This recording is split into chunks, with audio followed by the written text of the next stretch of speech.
Mbak mau bilang Assalamualaikum warahmatullahi wabarakatuh. Mana tenaganya? Nggak ada tenaganya. Assalamualaikum warahmatullahi wabarakatuh. Waalaikumsalam warahmatullahi wabarakatuh. Harusnya kan Mbak yang bilang Assalamualaikum. Jadi kebalik, tapi nggak apa-apa, nggak apa-apa. Nah sekarang kita mau belajar wudhu. Semuanya sudah pernah belajar wudhu? Sudah? Kapan? Sudah lama. Sudah lama. Ya.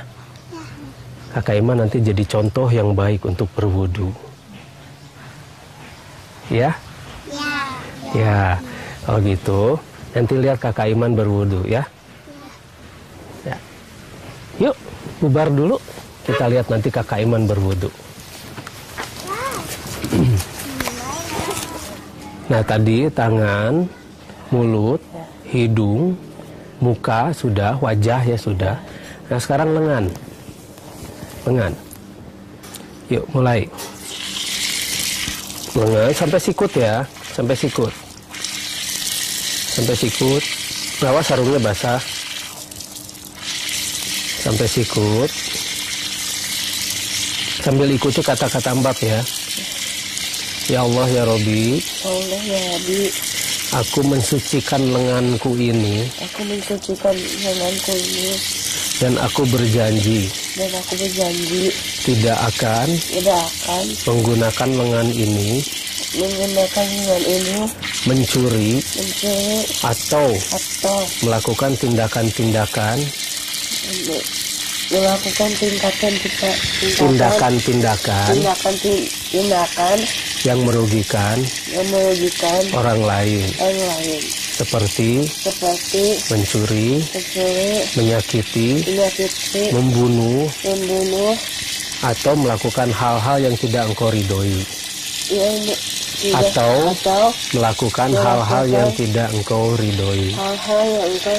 Yang tidak engkau ridhoi. Kemarin kita membahas sudah ke wajah ya. Nah sekarang kita akan membahas lengan dari siku lengan. Nah makna yang sebenarnya dari ketika kita membasuh lengan itu adalah kita akan mensucikan lengan kita agar membuat lengan ini benar-benar hanya berbuat di jalan Allah. Kadang-kadang kita sulit untuk melakukan hal itu, terutama ketika kita membela diri. Ya contohnya kita diserang,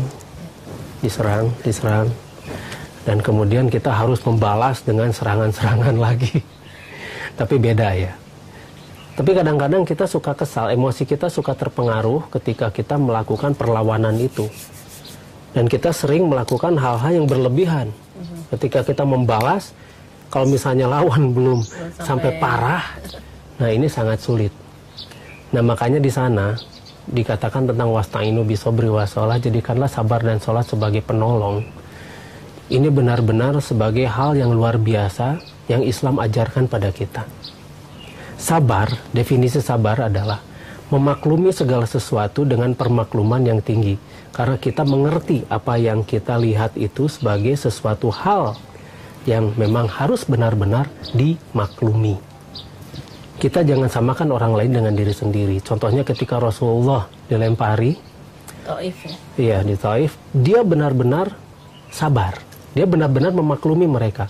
Dan dia dengan berbagai macam kesabarannya itu mengalah pada mereka. Coba kalau kita belum tentu semampu itu. Bahkan mendoakan Rasulullah. Iya. Ketika malaikat menawarkan membalikan gunung, Rasulullah jangan. Nanti kalau misal mereka habis, saya akan beribadah atau berdakwah pada siapa lagi? Sulit. Saya nggak ada lawan. Kalau kita enggak ya Mbak? Kalau kita mah balikin. Nah, justru ajaran Rasulullah itu tidak begitu. Nah, dengan berwudu benar-benar kita diajarkan untuk benar-benar sabar, dan kita akan mensucikan lengan kita ini agar benar-benar digunakan di jalan Allah. Jadi kita tidak akan menggunakan lengan ini untuk menyakiti orang lain. Misalnya, tiba-tiba kita mukul, kan suka begitu ya, kita sama teman-teman suka iseng. Apalagi kalau ada yang nyakitin kayaknya rasanya pengen ngebales ya Mbak. Pengen membalas begitu kan. Karena balas dendam itu enak. Enak ya Mbak. Enak. Karena sakit hati ya enak kali Mbak. Sakit hati, marah, benci, sedih itu semua enak. Dan kita akan menggunakan lengan kita itu biasanya untuk membalas dendam. Membalas dendam. Bagaimanapun caranya membalas dendam. Padahal kita harus melihat segala sesuatu itu dengan objektif, itu yang Islam ajarkan. Ini yang berat. Jadi karena dengan kita berwudu dengan tangan dan memaknainya, malah kita tahu gitu tidak boleh Kita membalas ya. Iya, membalas seperti ketika Sayyidina Ali hendak menebas lawannya dengan pedang, ketika lawannya itu meludahi, tidak jadi kan. Iya. Lawannya bertanya, "Kenapa engkau tidak jadi membunuh?" "Karena aku membunuh bukan karena Allah." Karena marah. Nah, itu dia. Nah, ketika kita mensucikan lengan kita, kita pasti sudah akan membersihkan lengan kita dari perbuatan-perbuatan selain mencuri, selain mengambil hak milik orang lain, selain yang lainnya, yang perbuatan-perbuatan yang merugikan orang lain. Kita juga akan membuat lengan ini hanya semata-mata bergerak di jalan Allah.